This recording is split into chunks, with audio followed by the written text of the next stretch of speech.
Hello, my beautiful friends, and welcome back to Alien Protocols.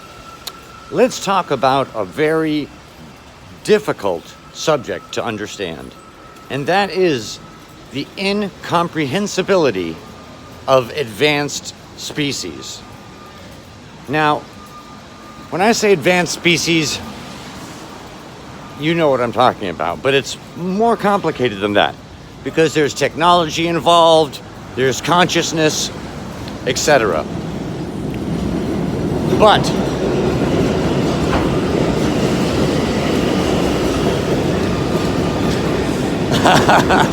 I love Bronx trains.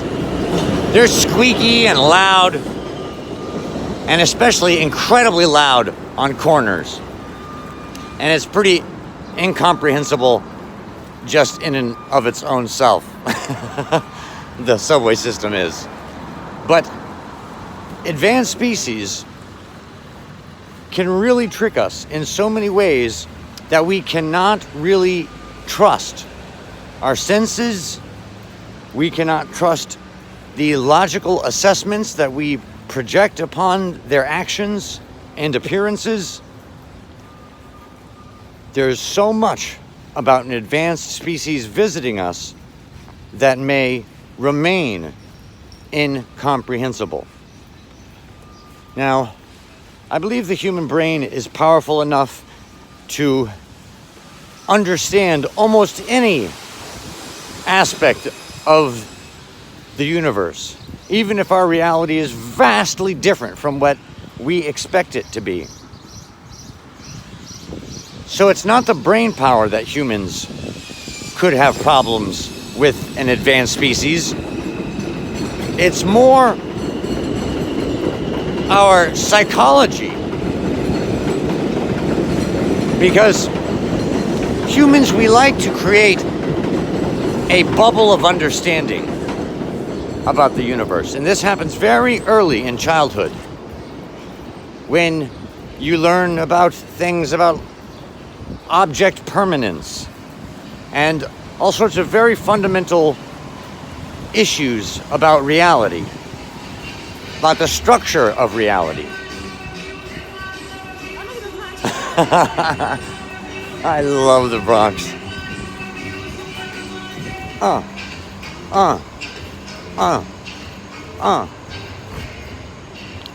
So these species, and not only, think of it this way. How easy is it for us to trick a dog? Dogs are incredibly smart. And like us, they share so many of our emotions. But we can trick them. We can hide things and make it appear. You know, we can use lasers. We can do all sorts of things and really trick a dog. And dogs love it. And we're very, very close on the intelligence and evolutionary scale and genetically.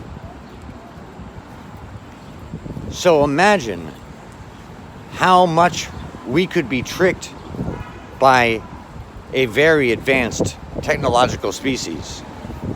Now, it's really hard to contemplate what an advanced species 500 years more advanced than us could be like. Just 500 years. Or 1,000 years more advanced than us. Technology grows exponentially. And 1,000 years from now, what is possible, like I believe Arthur C. Clarke said, sufficient technology would have the appearance of magic. And we could be living in a very, very magical little world. Jacques Vallée calls these visitors and these UFO occurrences and the craft control systems. And Jacques Vallée was and is one of the very best researchers into this subject. Now, we have to remember a few things about humanity. we are very limited by our senses. Our basic senses, sight, sound, hearing, cognizance, and our other senses, taste, they are all adapted for this planet, for this reality, for this species, just to basically function.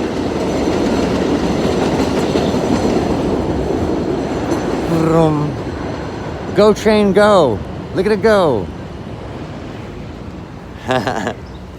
So our senses are really adapted and at the level needed for us to survive, and not much more.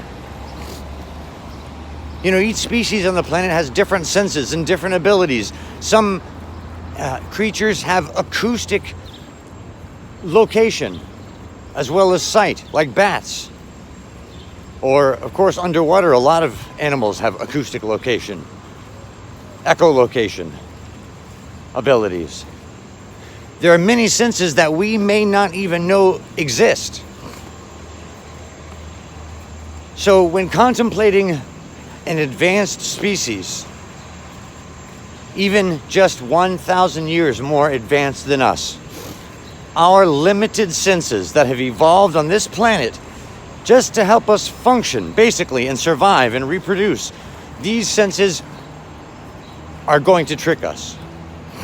These senses are not going to be as reliable as our brain power is. So our greatest hope in understanding advanced extraterrestrial visitors is our brain power, our consciousness, and less so our senses. So, just a few little nuggets for you guys to think about, and a few trains. I'm sorry about that. I'm gonna re-listen and see if I should can this video, and if the trains were too distracting or not. But it's just something to think about. I thought you might find interesting about what we could expect from advanced civilizations in terms of their intelligence and abilities, and how little we can trust our own senses. I love you guys so much. So much.